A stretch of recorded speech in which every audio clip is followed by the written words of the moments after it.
Jika tidak tidur 3 hari 3 malam, dapat menerima $100.000. Apakah kamu akan mengikuti percobaan ini? Kedengarannya sangat gampang. Tetapi jika tertidur dalam 3 hari itu, dan tidak bangun dalam waktu 60 detik, jantung akan berhenti berdetak selamanya. Percobaan yang beresiko tinggi begini. Mahasiswi yang bernama Jenny ini, tanpa berpikir langsung menandatangani setuju. Profesor meletakkan microchips di lehernya. Ternyata di saat manusia sadar akan mengeluarkan sebuah zat yang bernama krantonin. Zat ini dapat mengobati kematian otak. Jadi harganya sangat mahal. Jam tangan yang terhubung dengan microchips ini akan menampilkan zat krantonin yang didapatkan. Jika sampai 100, akan dibayar 100.000. Beginilah percobaan tidak tidur dimulai. Malam pertama, Jenny belajar sampai jam 2 subuh. Ini tidak masalah baginya, yang sering bergadang untuk belajar. Dilihatnya, krantonin sudah meningkat sampai 40. Keesokan hari spiritualnya sama sekali tidak terpengaruh.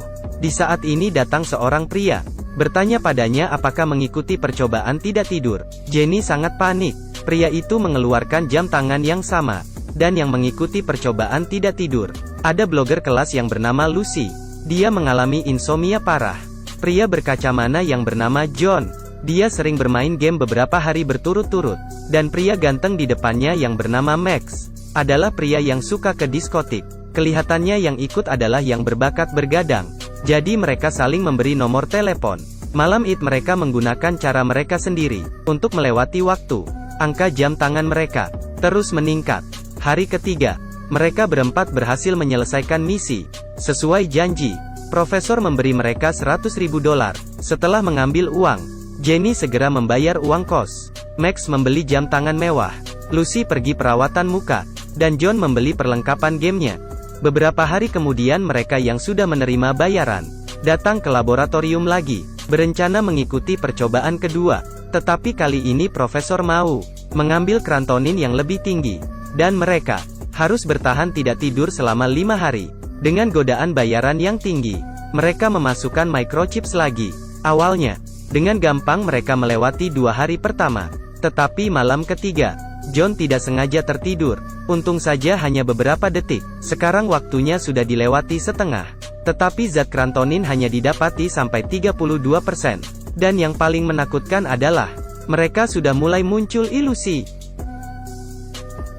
Mahasiswi ini sudah tidak tidur selama 3 hari berturut-turut. Karena jika dia tidur akan meninggal. Tetapi jika tidak tidur selama 5 hari, akan mendapat bayaran $500.000. Namanya Jenny. Dengan 3 teman lainnya mengikuti percobaan tidak tidur. Hari ini adalah hari keempat percobaan. Jenny sedang mengambil kelas anatomi. Tiba-tiba, dia melihat bahwa mayat itu bergerak. Dan Max yang sedang bermain basket. Padahal lawannya memarahinya. Tetapi dia tidak mendengarkannya. Ternyata mereka sudah muncul halusinasi.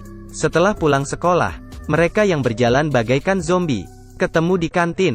Di saat ini Jenny melihat krantonin yang didapati Max lebih tinggi dari yang lain. Ternyata Max suka bermain basket. Kelihatannya harus tetap berolahraga agar krantonin meningkat dengan cepat. Jadi mereka menerima undangan dari John untuk bermain di kolam renang rumahnya, minum minuman dingin dan makan lemon dengan berbagai cara agar tetap sadar. Tetapi tidak lama kemudian, mereka pun capek. Di saat ini Max mengeluarkan zat bergairah yang dicurinya dari laboratorium. Tapi obat ini memiliki risiko stroke. Tetapi jika tidak sengaja tertidur, microchips di leher akan merosot, mengakibatkan jantung berhenti berdetak. Nanti akan meninggal. Dengan bantuan obat, mereka terus bersenang-senang. Dan zat krantonin yang mereka dapatkan juga dengan cepat meningkat. Di saat ini, Lucy mendengar ada suara dirinya sendiri dari kamar sebelah. Saat buka pintu banyak halaman internet yang memutar vlognya. Dan di dinding tertempel fotonya yang difoto tanpa sepengetahuannya. Ternyata John diam-diam menyukai Lucy dan tidak berani menyatakan cinta. Jadi tiap hari mengikutinya. Setelah Lucy tahu langsung pingsan. Jam tangannya mulai hitung mundur. Jika melewati 1 menit, dia takkan sadar kembali. Untung saja mereka semua dokter. Setelah penyelamatan, Lucy akhirnya sadar. Di detik terakhir, hari kelima, akhirnya misi selesai. Tanpa diduga profesor berharap mereka mengikuti percobaan ketiga. Tetapi Lucy yang sudah merasakan bahaya, langsung menolak.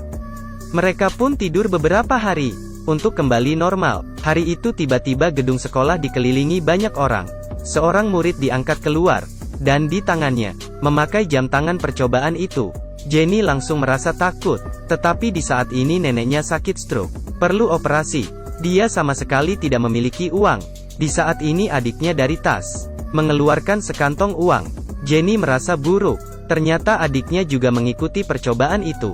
Dia langsung datang ke laboratorium, tetapi profesor mengancamnya, jika tidak memanggil Max dan kawan-kawan kemari untuk melakukan percobaan ketiga, tidak akan mengeluarkan microchip adiknya, yang ada di leher itu. Tetapi percobaan ketiga, memerlukan 10 hari untuk tidak tidur. 4 mahasiswa dimasukkan microchips dengan paksa. Jika tidur akan mati, tetapi jika tidak tidur selama 10 hari, akan mendapat $1 juta. Demi tetap sadar, mereka meminta bantuan guru. Guru memberikan mereka sebuah kamar, dan disiapkan suntikan zat penyemangat. Beginilah percobaan ketiga, dimulai. Hari pertama, Jenny berkonsentrasi belajar agar tetap sadar. Lucy melakukan siaran langsung. Mereka melakukan apa yang mereka sukai, untuk melewati waktu. Ditambah dengan zat penyemangat dari guru, mereka berhasil melewati hari ke-6. Tetapi kecelakaan terjadi. John yang terus bermain game, tiba-tiba mendengar ada suara tembakan di luar. Lucy yang ada di toilet pergi mencuci muka. Malah terlihat wajah yang dia jaga muncul jerawatan. Max tiba-tiba melihat ibunya yang sudah meninggal, dan Jenny melihat darah di lantai. Adiknya terus gemetar berbaring di lantai. Untung saja adiknya mendorongnya tepat waktu. Kelihatannya mereka muncul ilusi lagi. Lucy yang stres mulai menyalahkan Jenny, yang membawanya kemari lagi. Max dan John berkelahi. Ruangan tiba-tiba menjadi kacau. Jenny segera mencari bantuan guru. Saat melewati sebuah gudang, terdengar suara Max, dan suara John. 6 kamera terus memantau mereka. Jenny pun teringat, percobaan awal, juga disaranin oleh gurunya. Apakah semua percobaan ini direncanakan gurunya? Dia segera menyuruh Lucy melapor polisi, tetapi tidak ada signal. Ruangan juga terkunci. Kelihatannya tidak akan keluar jika tidak menyelesaikan misi ini. Hari ke-7, Lucy menghancurkan semua kamera, dan Max pingsan. 1 menit kemudian, guru yang sedang memantau, melihat jantung Max berhenti, langsung membawanya keluar. Tetapi dia tidak menolong Max, malah mengeluarkan microchipnya. Di saat ini Max tiba-tiba sadar, dan memukulnya. Akhirnya mereka selamat.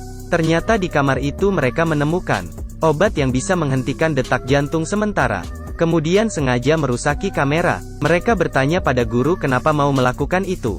Guru perlahan membuka tirai. Bertahun-tahun yang lalu, suaminya mempelajari insomnia, tidak tidur selama 10 hari. Kemudian muncul ilusi dan melompat dari gedung. Dan guru mengetahui, saat manusia sadar terdapat zat krantonin, sangat berfungsi mengobati kematian otak. Sehingga dengan cara ini, melakukan percobaan di sekolah dengan rahasia, akhirnya sudah terungkap. Guru juga ditangkap polisi. Mereka berempat tidak mendapatkan $1 juta itu, tetapi mereka mendapatkan pelajaran, yaitu jangan pernah menggunakan kesehatan untuk menukar keuntungan lainnya.